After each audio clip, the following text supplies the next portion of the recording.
പേടിക്കണ്ട, ഞാൻ പ്രേതം യക്ഷിയൊന്നുമല്ല. നിങ്ങളൊക്കെ വിചാരിക്കുന്ന പോലെ ഞാൻ മരിച്ചിട്ടുമില്ല.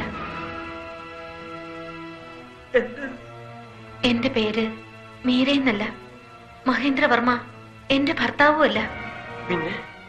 പിന്നെ ആരാ നീ? ഞാൻ സ്റ്റെല്ല, സ്റ്റെല്ല ഫെർണാണ്ടസ്. അതാണ് എന്റെ യഥാർത്ഥ പേര്.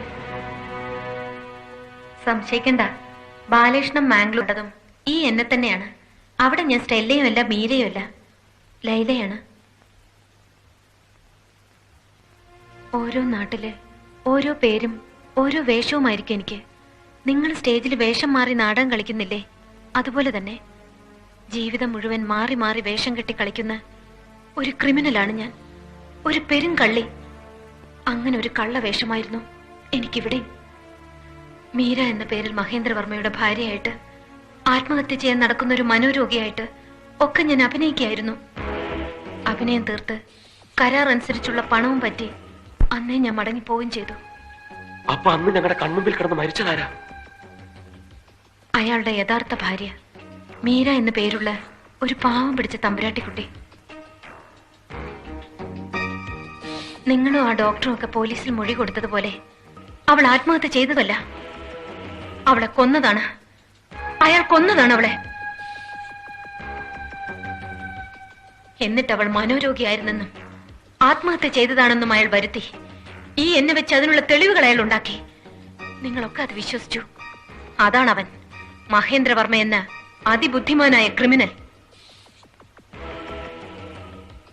മഹേന്ദ്രവർമ്മയെ ഞാൻ ആദ്യം കാണുന്നതും പരിചയപ്പെടുന്നതും കൊച്ചിയിൽ വെച്ച. അവിടെ ഞാൻ അല്ലറ ചില്ലറ മോഷണങ്ങളുമായി കഴിയുകയായിരുന്നു. ഒരിക്കലും ഒരു സ്വർണ്ണക്കടയിലെ മോഷണ ശ്രമത്തിനിടയിൽ ഞാൻ കയ്യോടെ പിടിക്കപ്പെട്ടു.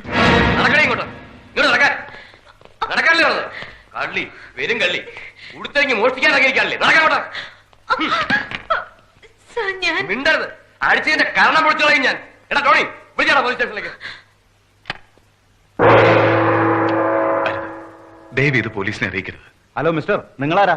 ഞാൻ മഹേന്ദ്രവർമ്മ, ബാംഗ്ലൂരിൽ ഗാർമെന്റ് എക്സ്പോർട്ടറാ. ഇതെന്റെ ഭാര്യ മീര വർമ്മ. എന്റെ ഭാര്യ ഇതൊന്നും മനഃപൂർവ്വം ചെയ്യുന്നതല്ല. അവളുടെ അസുഖം അത്. അവളൊരു മനോരോഗിയാണ്.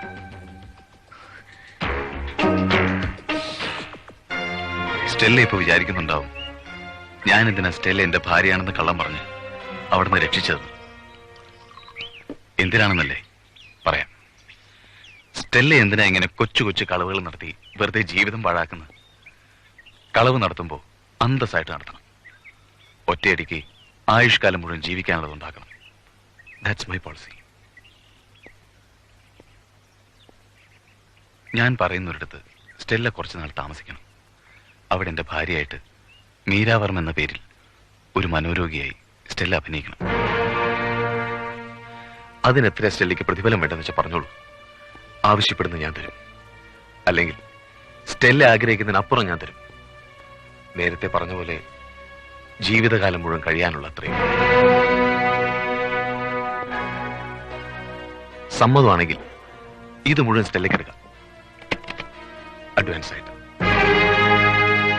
ബാക്കി കരാർ അനുസരിച്ച് ജോലി തീർത്തു പോകുമ്പോൾ.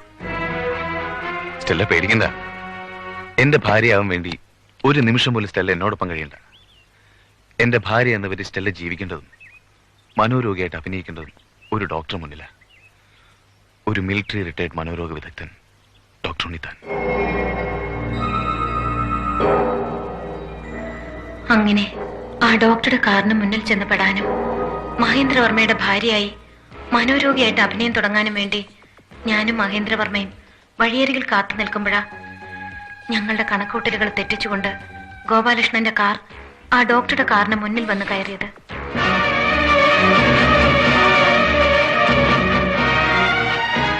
ഒടുവിൽ ബോധം നശിച്ചു കിടന്ന എന്നെയും കൊണ്ട് നിങ്ങൾ കാറിൽ പുറപ്പെടുമ്പോൾ നിങ്ങൾ അറിയാതെ അയാൾ നിങ്ങളെ പിന്തുടരുന്നുണ്ടായിരുന്നു. അങ്ങനെ എന്നെ തേടി അയാൾ ഈ ഊർവശി തിയേറ്റേഴ്സിലും വന്നു. നിക്കൂ, ഞാൻ ഉടനെ പുറപ്പെടാം. വേണ്ട, തൽക്കാലം സ്റ്റെല്ല ഇവിടെ തന്നെ കഴിഞ്ഞാൽ മതി. ഒരു കണക്കിന് ബുദ്ധിമാനായ ഡോക്ടറേക്കാൾ വിഡ്ഢികളായി നാടകക്കാരാണ് നമുക്ക് നല്ലത്. അവര് പറയുന്ന പോലെ ഒരു നാടക നടിയായിട്ട് അവരോടൊപ്പം കൂടുക, മീര എന്ന പേരിൽ തന്നെ. ബാക്കി സമയമാകുമ്പോൾ ഞാൻ പറയാം. അപ്പം മതി ആ ഡോക്ടർ മുന്നിൽ ചെല്ലുന്നത്. അതും ഇവര് മൂലം തന്നെ ആയിരിക്കണം. ആ രാത്രി ബാലകൃഷ്ണൻ ഓർക്കുന്നില്ലേ?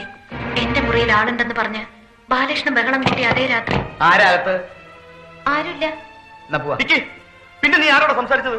ഞാൻ ആരോട്ട് സംസാരിച്ചില്ലല്ലോ. ഞാൻ കേട്ടല്ലോ നീ സംസാരിക്കുന്നത്. അതോ അത് ഞാൻ നാടകം പഠിക്കായിരുന്നു. മത്തായി ചേട്ടനല്ലേ പറഞ്ഞ നേരം വെളുക്കുമ്പോഴേക്ക് നാടകം കാണാപ്പാടായിരിക്കണോന്ന്.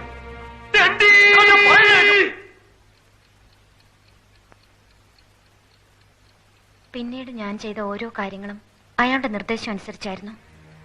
നിങ്ങളുടെ മുന്നിൽ മുഴുവൻ ഭ്രാന്തിയായി അഭിനയിച്ചത്, ഹോസ്പിറ്റലിൽ വെച്ച് രോഗം ഭേദമായതുപോലെ കാണിച്ചത്, പിന്നെ എന്റെ ഭർത്താവാണെന്നും പറഞ്ഞ് അയാളെ വിളിച്ചു വരുത്തിയതും അയാളുടെ കൂടെ പോയതും എല്ലാം. അന്ന് രാത്രി തന്നെ കരാർ അനുസരിച്ചുള്ള മുഴുവൻ പണവും അയാൾ തന്നു. അതും വാങ്ങി പുറപ്പെടും മുമ്പ് എന്നെ കൊണ്ട് അയാൾ ഒരിക്കൽ കൂടി നിങ്ങൾക്ക് ഫോൺ ചെയ്യിച്ചു.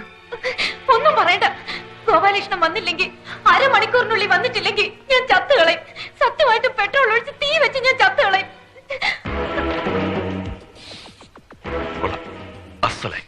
Very good. ഇനി സമയങ്ങളെന്താ? സ്റ്റെല്ല പുറപ്പെട്ടോളൂ. അവരിവിടെ എത്തുന്നതിന് മുമ്പ് സ്റ്റെല്ല ഇവിടെ വിട്ട് ഇറങ്ങിയിരിക്കണം.